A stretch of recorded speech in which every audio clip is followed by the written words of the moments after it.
Yes, as said, I will talk about Carnap, which is the guy on the slide, and the philosophy of mathematics tonight. And starting with the second part here, the philosophy of mathematics, I'll start by first talking about what it is in the first place, because I think it's that's not obvious at all what philosophical issues are being tackled in relation to mathematics. And we'll see that opinions on this are divided in the first place. So to kick things off, we need to think a bit about what mathematics is about and what mathematicians are doing. And so I'll start with a maybe somewhat naive but also natural picture, according to which, well, mathematics is about proving theorems, because that's clearly something mathematicians tend to do. And then we can think about like what is required to do this, to prove theorems. And on one view of what's going on here, basically two ingredients are needed. Axioms on the one hand and inference rules on the other hand. And I'll explain what those are in some more detail now. So axioms in general can be understood as sort of principles describing the kind of mathematical objects we are dealing with in some area of mathematics. And then the inference rules allow us to sort of draw conclusions about those objects based on the axioms, and we can sort of investigate what follows from the axioms. And sometimes those things are quite interesting, and then that's what we want to do when doing mathematics. And to illustrate this very abstract general picture of what is going on, I'll use a concrete example. So first we can look up the probably most familiar among the mathematical objects being investigated, namely the natural numbers, starting 0, 1, 2, 3, 4, 5.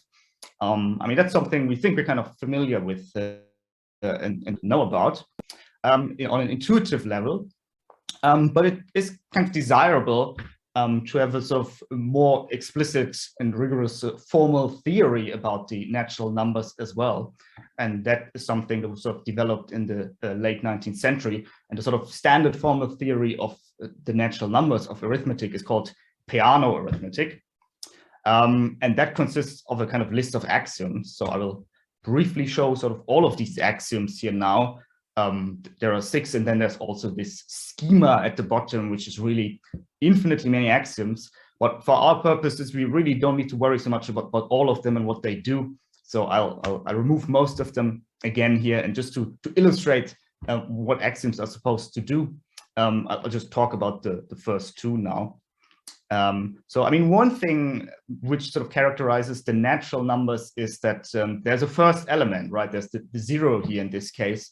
There's sort of no previous natural number that distinguishes them from the integers, for instance, which go into the negative. So there's no first integer, but the natural numbers aren't like that. And that's kind of what axiom 1 here is saying in a like more formal way. So what's being expressed here is sort of that 0 has no successor. So the S is supposed to express the being successor property. And so what's being said is that there's nothing in front of 0. And that's a kind of intuitive property we want, which we can formalize in this axiomatic way. And then another thing about the natural numbers is they come in a sort of order, right? And in particular, after each number, there's exactly 1, which is the next one. So there's no like 2 different numbers immediately after the 2, for instance. And that's what's kind of captured by axiom 2 here, saying that the successor of x is the successor of y, then x equals y. And that distinguishes the natural numbers from the reals and rationals, for instance, where between each 2 you have infinitely many, as it were. Okay, so those are axioms. I also mentioned inference rules. What are they and what are they for? Here's a really basic but hopefully illuminating example to illustrate this. I suppose we have 1 here. The successor of 0 equals the successor of 0, which is just a convoluted way of saying 2 equals 2. And now I want to show that star, successor of 0 equals successor of 0, which is a complicated way of saying 1 equals 1. Suppose we want to do this for some reason. How can we do it? Well, axiom 2 from the previous slide seems like very helpful here, right? That seems to say something that we're allowed to drop the successor signs. in front of identity claims like this. But if we only have the axiom, we really don't get very far. What we need in addition is sort of rules that allow us to rewrite the axioms in certain ways so that we can actually get the things we want. And so this is what inference rules do. So they sort of allow us to do certain transformations of the axioms. And there are two here, which are important in this case: universal instantiation, which, if you have this claim about all objects for all x, allows us to instantiate that to particular instances. And then there's modus ponens, which says if we have this kind of conditional claim, if phi then psi, and the antecedent phi, we can sort of detach the consequent and get psi. So, okay, probably best just illustrate it using this example here. So we have axiom 2, and what universal instantiation allows us to do is sort of put in successor of 0 for x and y here. And then we had claim 2, which already looks more like what we want. So we're actually talking about these successor 0 claims. So that's good. And now we can put 1 and 2 together and use modus ponens and detach the consequent. And then we get star, what we wanted. And I mean, this is quite a basic and uninteresting example of deriving things from axioms. Well, of course, the idea is, in effect, we also want to derive interesting things and prove theorems. And for those, we have these two necessary ingredients. Okay, I mean, this is a natural picture of mathematics, and it all seems quite straightforward and intuitive in a way, I hope. So because we have kind of strings of symbols and syntactic transformations, that seems relatively well understood and straightforward. And it seems we can make sense of what mathematicians are actually doing, proving the theorems. So it's not so obvious, given this picture, why the philosophy of mathematics is needed and what sort of questions would be tackled there. Well, I mean, things can be said which might suggest that there's something for philosophers to do. And that's maybe best illustrated by looking at another kind of mathematical object which has received a lot of attention, not the numbers, but the sets. And those are maybe less familiar, but the idea is really intuitive and simple. So basically, a set is a collection of discrete objects. And I mean, a slightly silly example maybe. So let's say I'm an object, the number 2 is an object, the Eiffel Tower is an object. Then we can sort of collect them together and have the set of me, 2, and the Eiffel Tower. And that is then treated as sort of a singular object, as it were. And then there's also the thing called the empty set, which maybe doesn't quite fit the picture of a collection that collects nothing. But that's also a set in the mathematical sense. And I mean, why is this important and interesting? Well, so another sort of upshot of especially late 19th century work on the foundations of mathematics is that even though the intuitive idea of a set is really simple and straightforward, set theory is really powerful. And in particular, sort of seems pretty much all branches of mathematics can be interpreted in set theory. For arithmetic, that's maybe easy to see even. You can identify the numbers with certain sets. And that kind of works for lots of areas. And that's why interest in set theory grew, and people are very excited about this. But here some care is kind of needed in developing set theory, because it turned out that you can get into paradoxes and contradictions if you're not careful. Because I mean, in order to do anything interesting with set theory, you need there to be lots of sets. So just a couple aren't enough, you need infinitely many. And then it seems we need some principles saying which sets exist. So that should somehow be part of the theory of sets. And what may be plausible sounding idea would be to say, well, so for every property P, there is a set that sort of collects all the objects having the property P. So for instance, being a person is maybe a property, and there's a set of all persons. Being a number is a property, there's a set of the numbers, and so on. So that sounds good. But if you do it like that without precautions, you get into trouble, because this sort of naive set theory is inconsistent. That's something that was found out by Bertrand Russell, another Trinitarian. And so I won't go into how this follows here, but just talk about how people reacted to this discovery, namely by trying to come up with like formal versions of set theory which are consistent, but are still powerful enough sets to do mathematics with. And And there's one nowadays standard theory to do that. It's called Zermelo-Fraenkel set theory with the axiom of choice, ZFC, bit of a mouthful. And that is an axiomatized theory like PA we saw before. I won't show the axioms here, but there are some. And that works quite nicely, and people work on that a lot. But one interesting thing to note is then, in a way, ZFC is not the only way to do set theory. You can come up with other axiomatizations, which also, in a way, seem to do the job we want. And one example is something called New Foundations NF, that's developed by the logician and philosopher W.V. Quine. And I mean, as such, that's maybe somewhat interesting, but still not so clear why philosophy would be needed in light of this. But its sort of job maybe emerges if one looks at differences between these two theories. So, for instance, consider the question, is there a set of all sets? And here it turns out the two theories give conflicting answers. In ZFC, it's a theorem that there is no set of all sets, but in New Foundations, there is one. So it seems those two theories disagree on whether there is a set of all sets. And that now suggests that, well, probably if that's so, like one of them must be true and the other false somehow, because it seems we can't have both. We can't just combine them.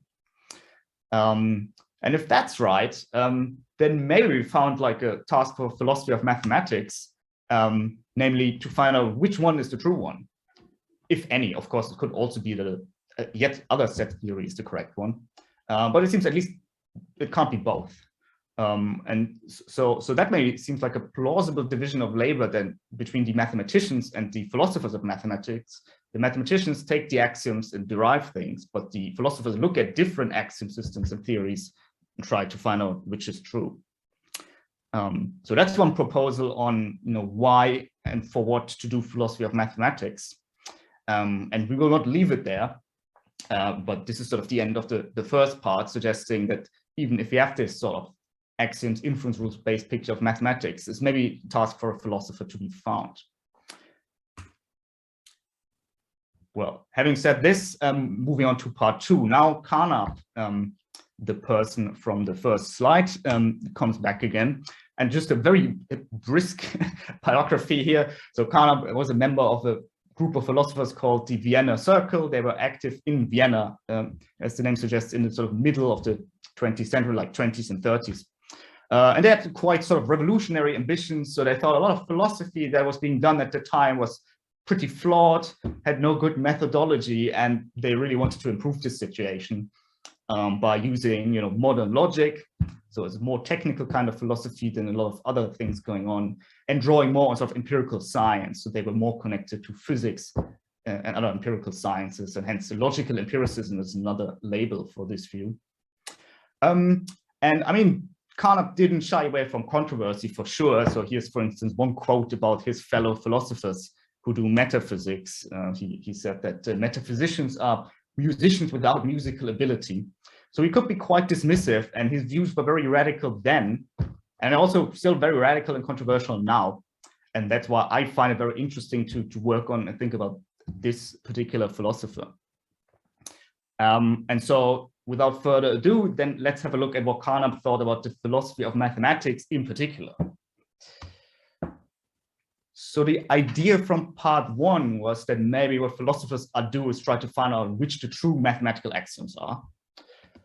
Well, so in 1934, Carnap published a book called The Logical Syntax of Language. And the point of that basically is to say, well, this picture of philosophy of mathematics is a very bad idea. So he was against this conception because he thought, no, the idea that we need to look for sort of justifications of mathematical theories using philosophical means is completely misguided. So some quotes from the book maybe making this clear. So in the preface already, he writes to eliminate the view that there is one true theory of mathematics, together with the pseudo problems and wearisome controversies which arise as a result of it, is one of the chief tasks of this book. So he really was worried about philosophers being involved in sort of pointless disputes with no clear criteria of success, and wanted to get away from that. And then a sort of more positive vision. So he also writes, the development of mathematics was hampered by the striving after correctness. Now, however, that impediment has been overcome, and before us lies the boundless ocean of unlimited possibilities. So he kind of thought it makes way more sense not to look at systems which are already out there and try to find out which one is correct, because that's kind of impossible anyway. But philosophers should do something more like mathematicians, actually develop new kind of formal theories, which are then maybe useful for certain purposes. And that's a way more technical conception of philosophy than sort of traditional philosophy of mathematics. And that's also what happens in the rest of the book. So it mostly reads like a logic textbook with lots of formal theories being developed, but not so much philosophical prose. Okay, I mean, this maybe sounds interesting as a kind of vision of philosophy, but I mean, so it seems in a way that what we saw earlier about the sets suggests that actually this is not possible to be this sort of relaxed and tolerant about all the systems out there as Carnap wants to be. Because we said, well, ZFC says there's no set of all sets. New Foundation says there is. And how could we not say that either both are false or one of them is true, but not both are true? It seems kind of inconsistent to have this Carnapian attitude, as it were. Well, so Carnap thinks that's premature. So he kind of thinks that this analysis suggesting that one of them must be true is based on a kind of incorrect background assumption, namely the one that basically there's something like the set theoretic universe out there. So somehow like there's the physical world out there, maybe there's also the set theoretic realm, and our theories are trying to sort of accurately describe that. And if you think that, then it seems true, like either this set theoretic universe contains the set of all sets or it doesn't. So one of these two options must be true. But Carnap thought, well, this is not without alternative. He just denies that there's such a thing as the one set theoretic universe and says, well, no, there are just different kinds of sets. There are sets according to ZFC, sets according to new foundations, and also many more. So basically for every sort of set theoretic theory you can come up with, there would be objects corresponding to it, at least as long as it's consistent. So the thought behind this is in a way to replace the set theoretic universe, where there must be one true theory, with the, if one wants to put it like that, set theoretic multiverse. So there may be the set of C sets, and they don't contain the set of all sets, but there are also the new foundation sets, and they have it. And I mean, if you want, we can talk about the one set theoretic sub-universe, and if you want, we can talk about the other. But anyway, there's no way to like argue that one of them is really the correct one. And so this task of philosophers is kind of sort of an unnecessary one. And I mean, so in light of this kind of pluralist view, one might then maybe wonder, well, how should we choose though, if there are all these possibilities? I mean, don't there need to be some criteria for that? And Carnap thinks basically, yes, sure. He still thinks that, for instance, if set of C is the theory everyone has been working with for decades now, probably makes sense to just use that and not just to invent new set theories just because we can. But I mean, that's just because it's in a way more convenient to use what is already there. You can rely on a lot of background work, but not somehow because the sets out there are really like set of C says.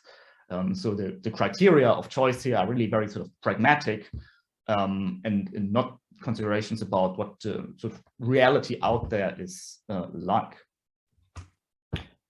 So there's no need to worry about which set theory is really true. The sort of argument from the first part suggesting that there must be one true one, according to Carnap, is based on a sort of confused picture of how the theories relate to the mathematical realm. And so in effect, Carnap denies that philosophy of mathematics should do the thing I suggested it might do in the first part. Okay, that brings us then to the third part of the talk, where I then will say some more critical things about Carnap's project, as mentioned in the introduction, because I think he's maybe, while it's right about many things, he has taken things a bit too far, it seems to me. So, because the picture we now saw suggests that basically philosophy of mathematics is pretty much completely unnecessary in the traditional sense, at least, and philosophers should sort of just work on really formal technical things like the mathematicians themselves. And I think that's can't be quite right. So I think this radical seeming conclusion is premature, because while this kind of pluralism and tolerance we saw for set theory seems to work quite well there, we need to take another look at arithmetic, what we started with. And I think as applied to arithmetic, the Carnapian pluralism seems like much more problematic and less good. And I'll try to explain in the last 10 minutes why that is. Okay, so I early on showed this theory called piano arithmetic, which is a theory, supposed to be a theory about the natural numbers. The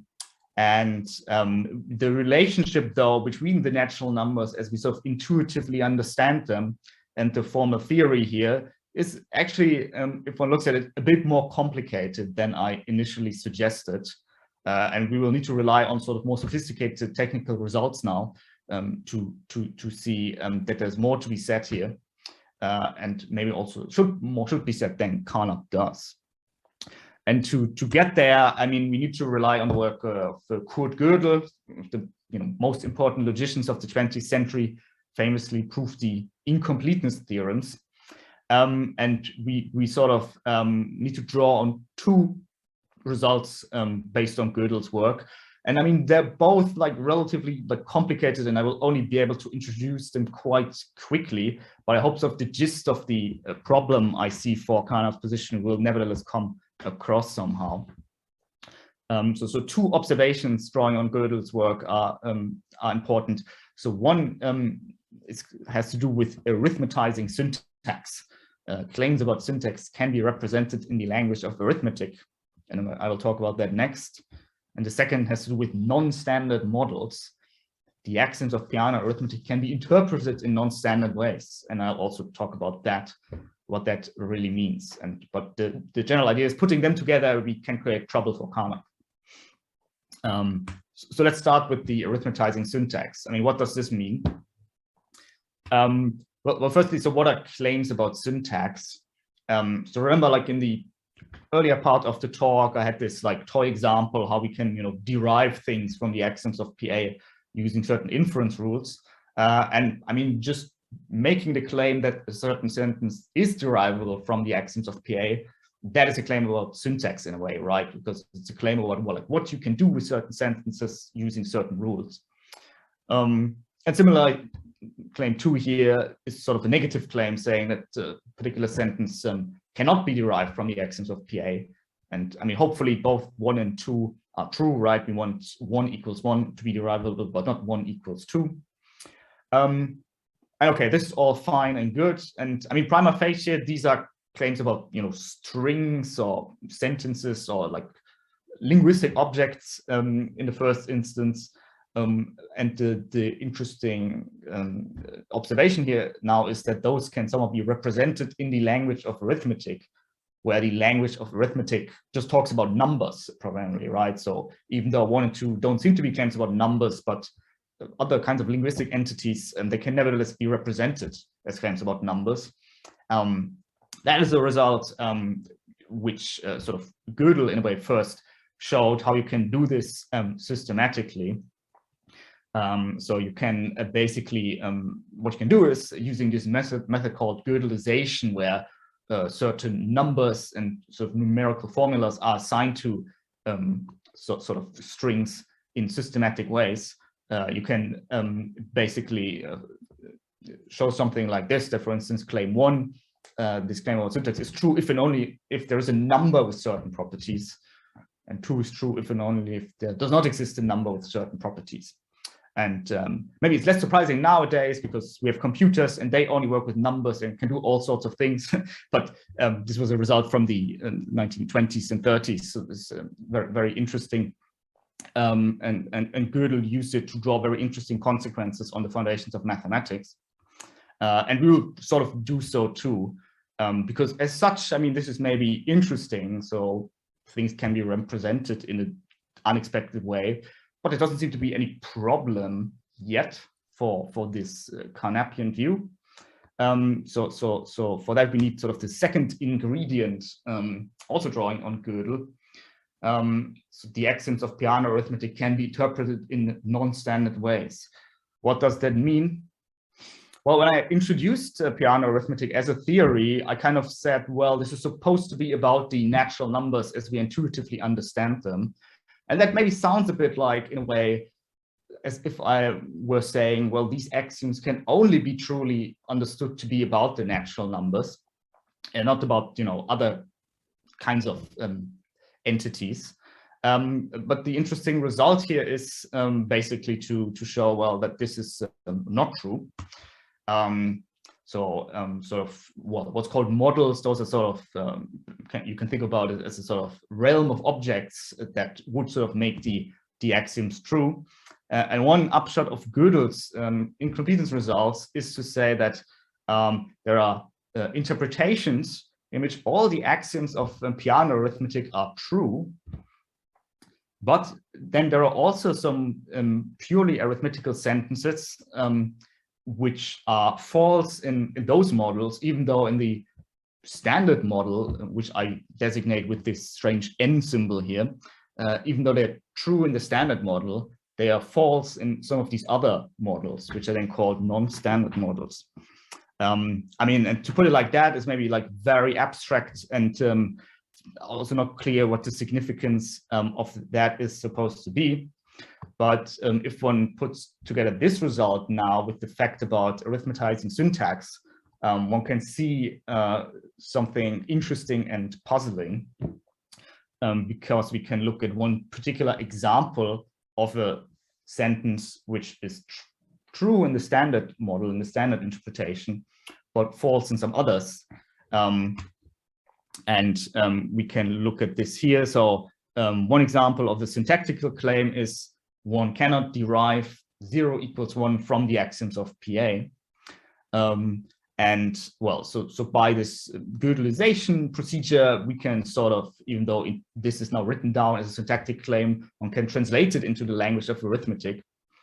And then it turns out, while, I mean, this is supposed to be true in N, the standard model, one can also generate this non-standard interpretation G, in which the negation of this claim is true. So in that, one can express, as it were, truly, it seems that one can derive 0 = 1 from the axioms of PA. Now, what's the significance of this? I think it's a reason to be worried in a way, because now one can think, well, there's this standard interpretation N and the non-standard one G. The Peano arithmetic axioms make both true. So what should we say about the status of N and G? Should we say that they are somehow both equally good? Because that's what Carnap wants to say in the case of sets, right? No one true set theoretic universe, but several. And one might think, well, this result suggests that about the numbers, we should say that too. So it's not that there is such a thing as the natural numbers, contrary to what we sort of intuitively thought. But we should maybe also be pluralists about them and say, well, they're the sort of normal numbers, but this G model also is a kind of different kind of natural number. So that would be the pluralist response here. Or should we say, well, no, in this case, pluralism is bad and only N represents the real natural numbers. And I mean, Carnap's general outlook suggests pluralism, but I think in this case, that is a less good and more problematic way. And I think the more sane choice would probably be the more monist one. It's basically because it's hard to see how it could be that we are pluralists about syntax. So to wrap up, I'll run through the problem here. So pluralism about arithmetic leads to pluralism about syntax because of the Gödelization result. And pluralism about syntax is just very hard to swallow, because I think this sort of compelling picture of mathematics we started with threatens to be undermined.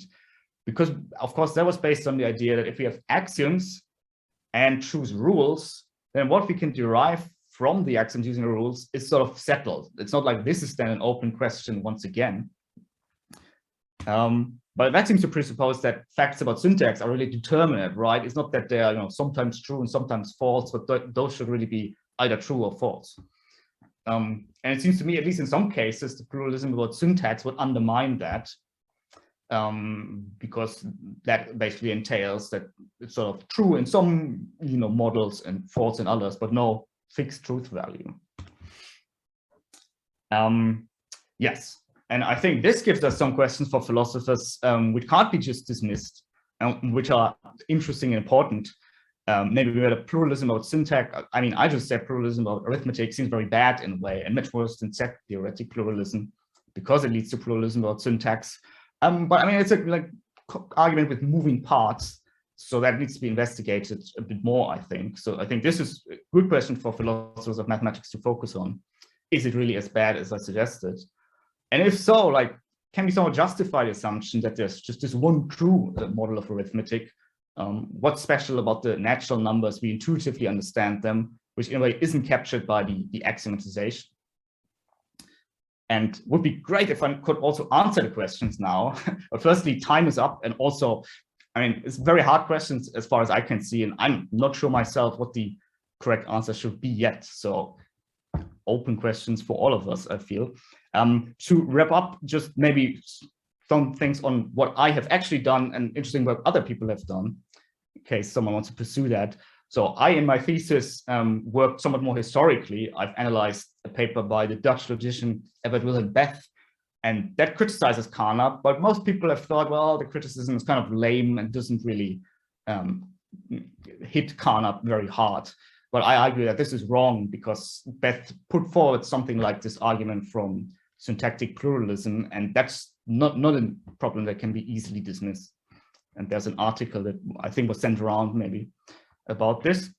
And well, then actually 2 books have in recent years, just 2-3 years ago, come out, which defend a Carnap-like position on mathematics. And they also both authors realize, well, pluralism of arithmetic seems kind of problematic though.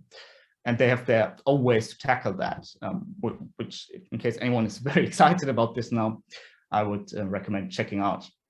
But for now, this is it from me. And thank you for the attention. And I'm looking forward to questions. Thank you very much, Ben. That was absolutely fascinating. I'm not going to sit here and pretend that I'm an expert and I can ask you lots and lots of questions, because I'm going to hold my hands up and say that most of that went well and truly above my head. But I do know that we've probably got some mathematicians and people that are keen to ask questions on the call. And there's a couple that are dropping into the Q&A box now. Just while we give people a moment to digest all that you've just gone through, I just wonder if you might be able to talk us through very briefly how you arrived to where you are now and how you started in this area of research, and also where might be next for you. Yeah, good, thanks. Yeah, it's an interesting question, because in a way, when I came to Cambridge for my PhD in 2017, and I think my original proposal neither contained the word Carnap nor mathematics. So it was an interesting development to arrive here. So I've been basically interested in sort of the question, how does language relate to the world in a very general way? And which kind of parts of language are sort of what we make up conventionally and what corresponds to real things out there. But I mean, because this is so abstract a question, one needs particular case studies to deal with that somehow. And then mathematics seemed to be a promising one, because there it seemed we're talking about objects out there in a way. It's kind of a natural picture, but if one wants to spell out how that works, it's hard to do. And there are various philosophical theories about how we refer to abstract objects like numbers. That's why I focus on mathematics as the case study to, in a way, tackle these more general problems. And I mean, in the future, though, I like Carnap, not just because of the philosophy of mathematics, but for the general philosophical methodology. So for the future, the plan is to actually broaden the scope a bit more, and not just look at mathematics, but in general, how do theories represent the world, not just for pure mathematics, but also in kind of physics and empirical science. So that's kind of where I came from and where I'm going. Brilliant. Let's take a look into the Q&A box. There's a couple of questions in here. I'm just going to pick on the first two from David Manns. The first one was, why can't Z, F, C, and NF both be true and exist side by side? What excludes that possibility? And then David's asked a follow-up question that you'd answered that question in the talk, but could pluralization be addressed by adding additional axioms? Yes, yeah. Well, the first one, indeed, that is exactly the Carnapian view. So very good that this was preempted and then answered. So, so could pluralization be addressed by adding additional axioms? Well, so I mean, I'm not quite sure I get the idea behind this. I mean, if this is about the case of arithmetic in a way where we didn't want the pluralism, maybe if sort of what I suggested is on the right track, yeah, then that's an interesting question, whether if PA is in a way not enough to single out the natural numbers, the ones we kind of want, couldn't one make the theory a bit stronger maybe, and sort of exclude the maybe unintended interpretations of arithmetic? Yeah, that's an interesting thing. So I mean, some people think one can, and there are various sort of types of technical machinery one can maybe use there. So so I sort of implicitly assumed that we're using sort of first order theories and first order logic. But some people think using second order logic and second order arithmetic can kind of help, but then other people sort of object to that and say, well, they kind of only help if we make certain assumptions, which are as hard to fulfill, it seems, as pinning down the standard natural numbers, which is what we wanted in the first place. So maybe one interesting proposal is, I showed this book in the slides by a philosopher called Gerald Warren. He has come up with a kind of theory on how we manage to pin down the natural numbers, which is based on the assumption that we kind of, when we talk about the numbers, we implicitly follow a certain inference rule, which is not like the normal ones in that it has sort of infinitely many premises leading to one conclusion. And I mean, most people throughout the years have said, well, that's not something human beings can actually follow, so it won't help. But he has recently defended the sort of unorthodox claim that we actually can follow it. So that might be something. So I think in a way there might be ways out. But I think whether any of the things that are proposed work is kind of an open question. And in a way the upshot is, and certainly, even if you like Carnap's views, you can't, I think, stop thinking about the philosophy of mathematics for that reason. Yeah, brilliant. I'll move on from those two questions. There's one in here. You used the words good and bad a few times with regards to Carnap's theories. On what basis are you judging the theories? Yeah, good, right. So I mean, in a way, that is the more kind of, so I sort of presented more the sort of negative part of Carnap's project, right? Sort of criticizing the way other philosophers kind of did things. But of course, he himself kind of thought there are criteria of theory choice in a way. And I guess I hinted at that a bit when calling them sort of pragmatic. So in a way, I think Carnap was the kind of philosopher, I think he wasn't really so interested in pure mathematics as such. He was really more interested in applying mathematics to do physics and empirical science. And I think that's, in a way, basically kind of his criteria. He thinks it's kind of obvious that we have this interest in developing a theory of the physical and empirical world, which is as good as possible.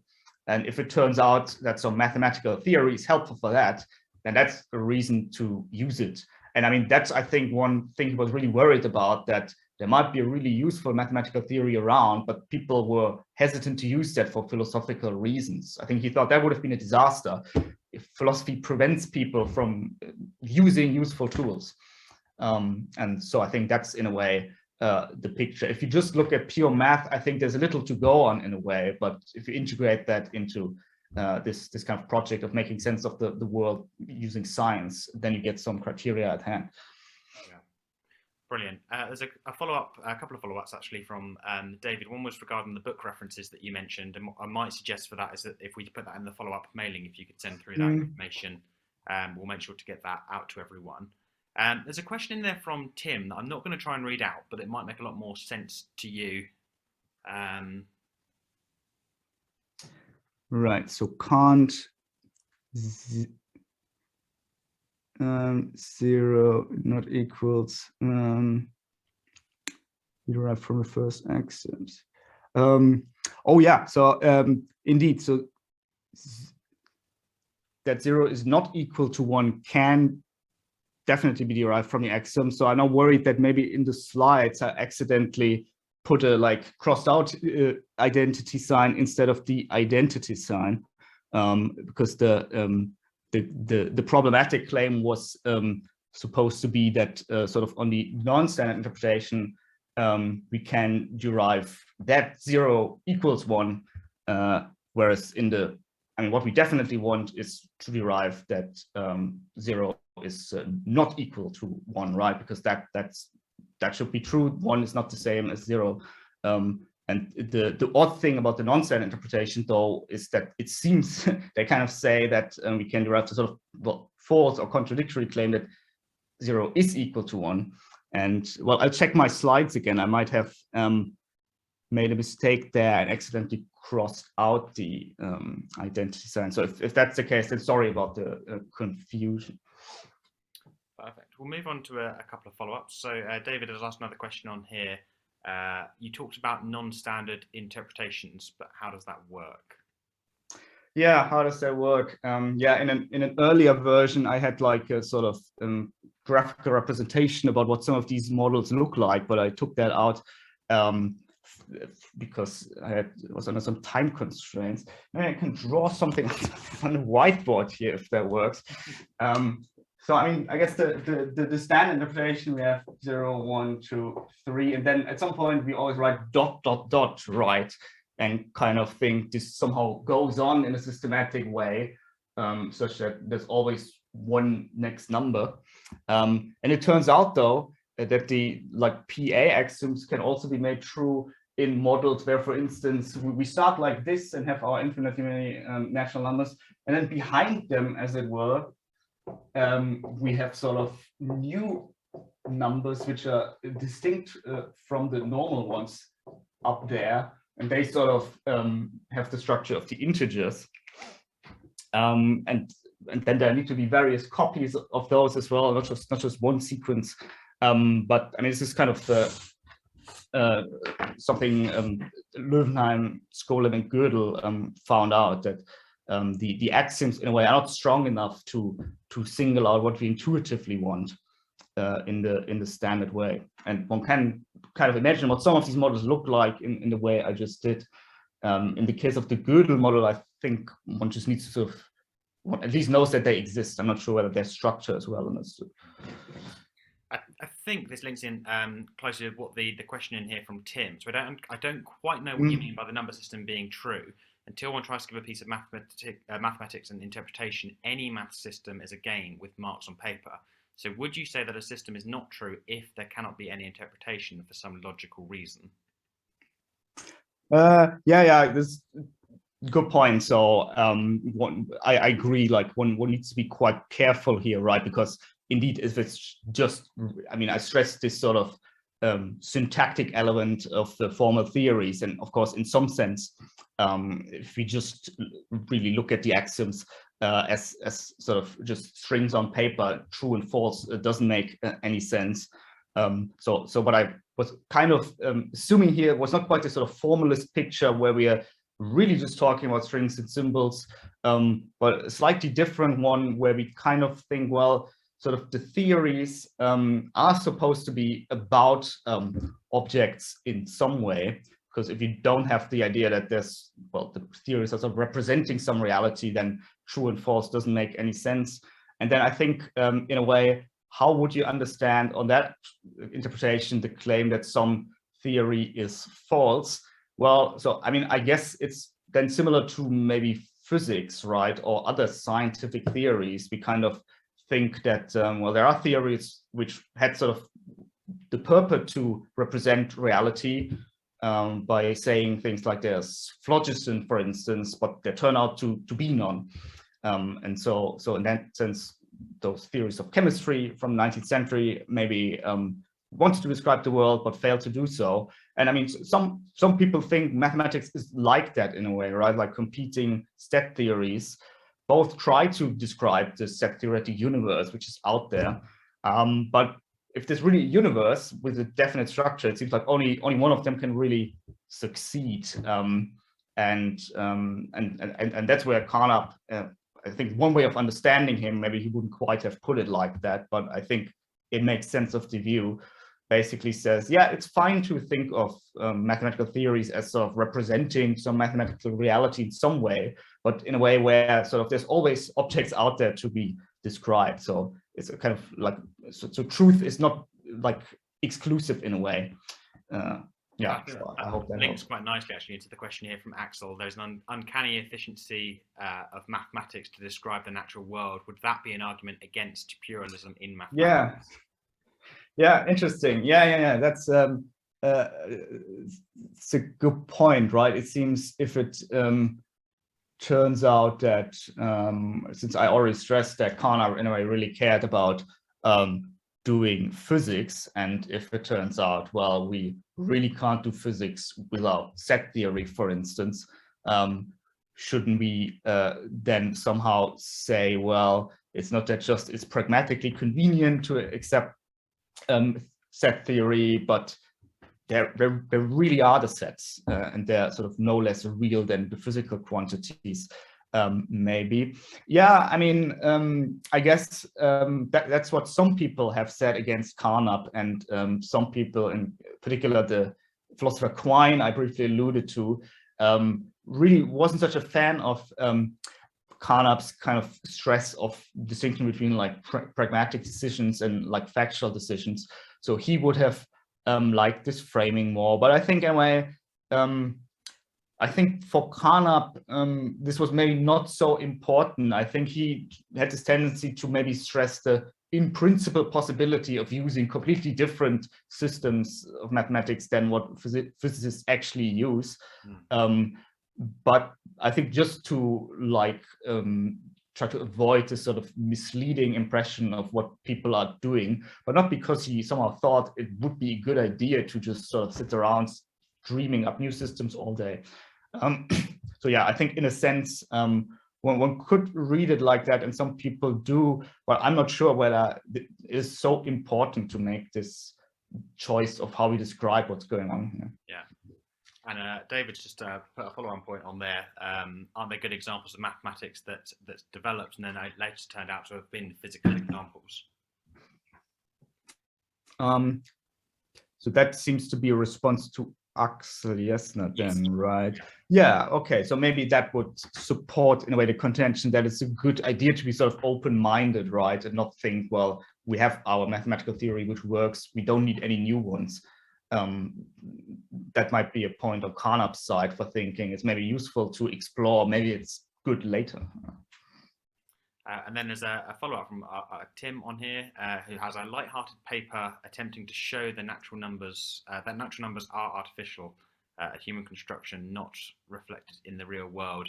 I can dig out a reference if you'd like, but only if you want.